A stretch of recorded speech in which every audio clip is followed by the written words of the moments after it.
Hi viewers, India's largest digital media network Suman టీవీకి స్వాగతం. ప్రస్తుతం మనతో ఉన్నారు motivational speaker and life coach Anuprasad. నమస్తే. నమస్తే రాధా. ఎలా ఉన్నావు? ఫైన్. ఎండలకి వేడి వేడిగా నీరు చాలా చాలా అవును. సో మంచిగా కొబ్బరి బొండం మజ్జిగ మంచిగా ఎక్కువ తీసుకుంటూ ఉంటే మనలో ఎనర్జీ ఉంటుంది.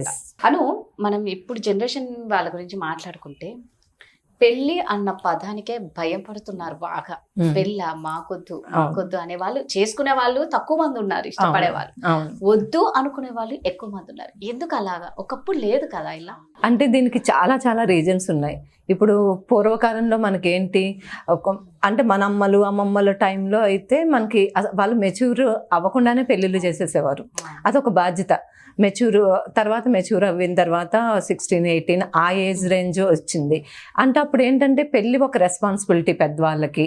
ఆ పెళ్లి చేయడం, పిల్లల్ని కండం, వంశాన్ని అభివృద్ధి చేయడం అనేది ఒక కాన్సెప్ట్.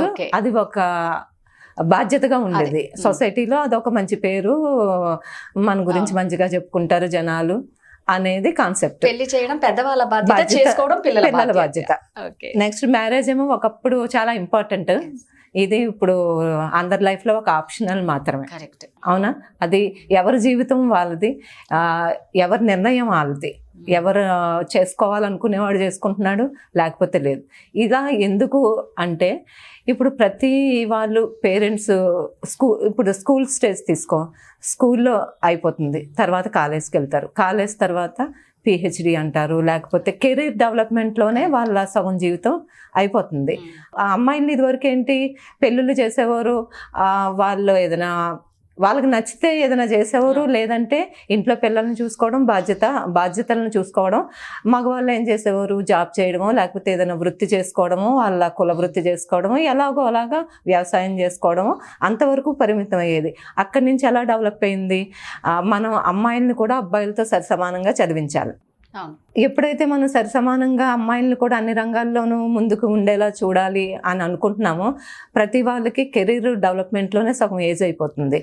వాళ్ళు డెవలప్ అయ్యే అంటే దాంతోపాటు కూడా వాళ్ళకి మెచ్యూరిటీ లెవెల్స్ కూడా ఎక్కువైపోతున్నాయి. ఒకప్పుడు మగవాళ్ళు లైఫ్ లో సెటిల్ అయితే పెళ్లి చేశారు, అట్లా కాదు. అమ్మాయి కూడా లైఫ్ లో సెటిల్ అయ్యాక పెళ్లిళ్ళు. దానికి ఎంత అవుతుంది మీకు?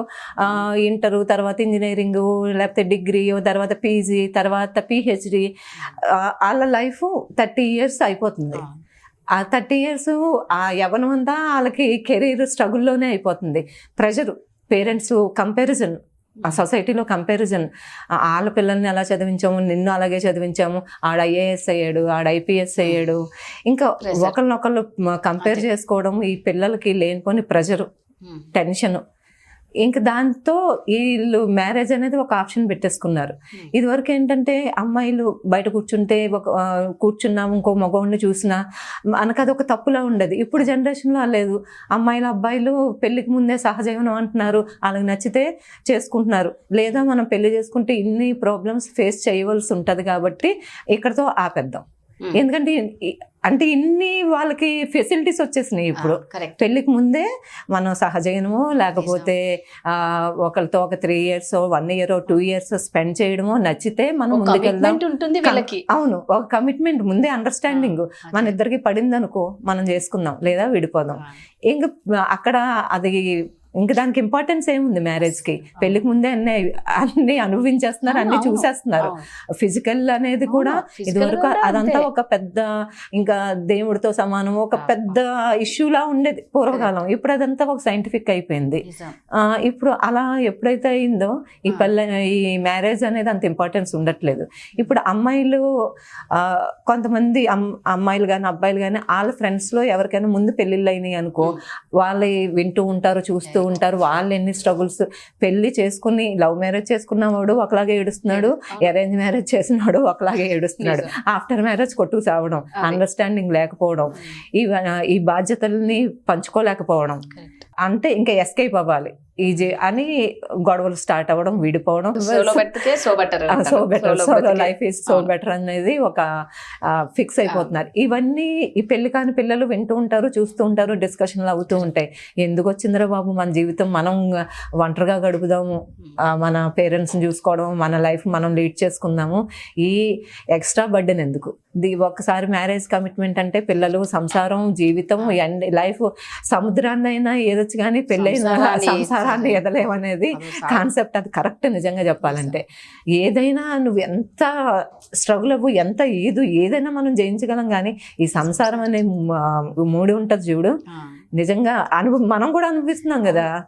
ఎన్నిసార్లు మనకు మనం క్వశ్చన్ చేసి, అబ్బా ఎందుకు పెళ్లి చేసుకున్నామా, వాళ్ళు ఎంత బాగా చూసుకొని ఏం చూసుకొని పిల్లల రూపంలోనైనా ఏ రూపంలోనైనా మనకి టెన్షన్స్, వాళ్ళు సెటిల్ అవ్వకపోతే టెన్షన్లు, వాళ్ళు మనకు చెప్పినట్టు మాట వినకుండా ఎవరినైనా పెళ్లి చేసుకున్న టెన్షన్, ఏదైనా మనకి లైఫ్లో మనకన్నా మన ఎక్స్ట్రా బర్డెన్ మన పిల్లలు కానీ వీటి మీదే మనకి ఇంకా పెళ్లి మీద విరక్తి వచ్చేస్తుంది ఈ రోజుల్లో.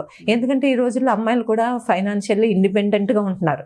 సో ఇప్పుడు పెళ్లి చేసుకున్నాం అనుకో, నా తల్లి తండ్రి కష్టపడి నన్ను చదివించారు, అందుకని నా తల్లిదండ్రులకి చూసుకోవాల్సిన బాధ్యత నాది అని పెళ్ళైన అమ్మాయి తల్లిదండ్రులకి డబ్బు పంపిస్తుంది అనుకో, మొగుడుతో గోల.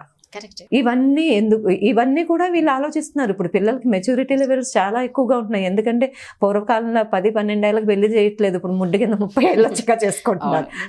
అందుకని ఇంకా దానికి మెచ్యూరిటీ అనేది బాగా ఎక్కువైపోయి ఎలాంటి ట్రబుల్స్ ఫేస్ చేయాలి ఏంటన్నది వీళ్ళే ఎనాలిసిస్ చేసుకుంటున్నారు. ఇంకోటి నువ్వు ఇందాక అన్నా చూడను, పిల్లలు ఫ్రెండ్స్ డివోర్స్ అయిపోవడం, వాళ్ళు గొడవలు పడడం, చికాకులు వచ్చి ఇంట్లో కూడా పేరెంట్స్ ఎక్కువ గొడవ పడుతూ ఉన్నా ఆ ఫ్యామిలీలో పిల్లలకు కూడా పెళ్ళంటే విరక్తి.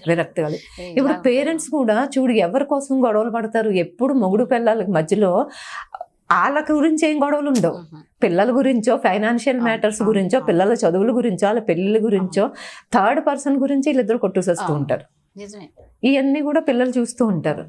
సో ఎప్పుడైతే ఇవన్నీ అందరి పిల్లల మైండ్ ఎప్పుడైతే ఇలాగ మెచ్యూరిటీ లెవెల్స్ పెరిగి వాళ్ళే కెరీర్ని డెవలప్ చేసుకుంటున్నారో, సోలోగా ఉంటేనే బెటర్ అనేది ఈ రోజుల్లో కాన్సెప్ట్ అయిపోయి ఈ బాధ్యతల్ని, బరువుల్ని వాళ్ళు ఫేస్ చేయలేకపోతున్నారు. కరెక్ట్. సో అందుకని సోలోగా ఉంటేనే బెటర్ అని చాలా మంది డిసైడ్ అయ్యారు. ఫీలింగ్ అదే. బట్ ఏంటి అంటే భారతీయ